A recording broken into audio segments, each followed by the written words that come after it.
The security rule allows flexibility for entities to implement measures that best fit their organizational needs. This tutorial will show where flexibility exists within the regulations. The privacy rule includes a mini-security rule that requires general safeguards. The mini-security rule simply required appropriate safeguards for PHI. In 2005, the security rule added new specifications for electronic PHI. However, the security rule applied only to electronic PHI. When the privacy rule took effect in 2003, covered entities had 2 years to prepare for the security rule. In 2005, most small practitioners used only paper. Doctors could avoid the security rule by avoiding electronic PHI. Electronic PHI includes hard media such as computer hard drives and DVDs, and transmission media like private networks and the internet. Certain kinds of media are specifically excluded from the definition of electronic PHI.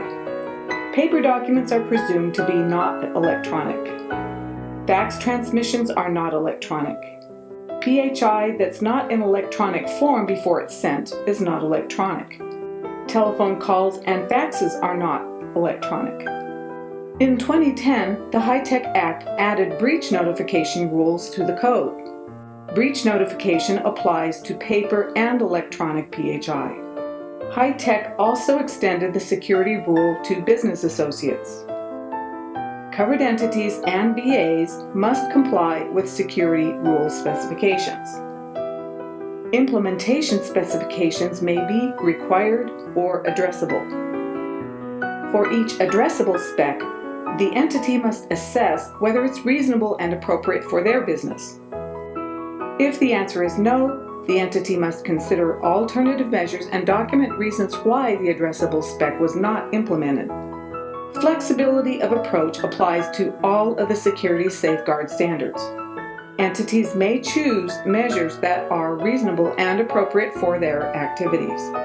In deciding what security measures to use, entities must consider their size, complexity, and capabilities, and their technical infrastructure, hardware and software capabilities, and costs, and the probability and criticality of potential risks to electronic PHI. Now we'll study flexibility in the town of Single Peak. A few months ago, there was a fire in a building on the plaza across from the Pruitt Medical Group.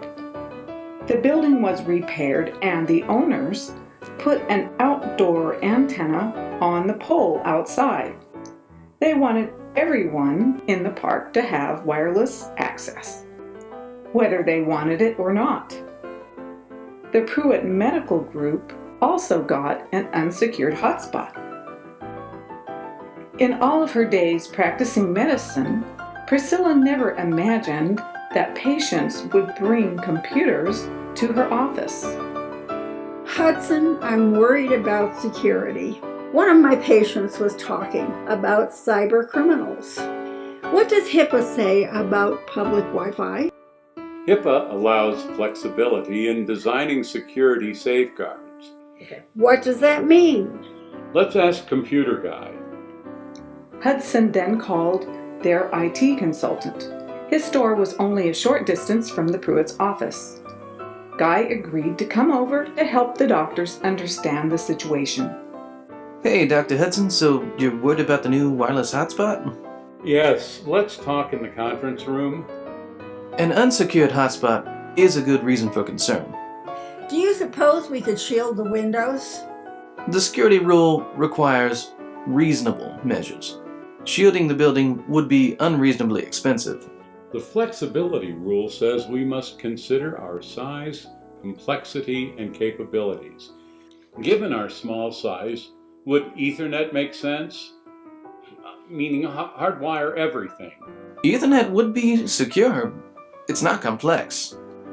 But you would need wireless for your handheld devices. We also have to consider our technical infrastructure. Your internet service is delivered by DSL. That sends data through the green cord to the modem, router, and through the firewall, and then to your wireless devices. Do we have security capability to block the hotspot? No, but we can block unwanted traffic by hiding the name of your network. We disable the SSID so it won't broadcast your identity.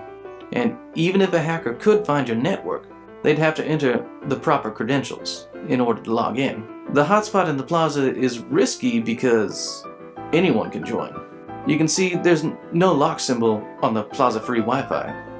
Are we obligated to protect our patients' computers? Probably not. But we have to consider the probability of risks to electronic PHI. Well, here's an idea. You could warn your patients like they do at the library.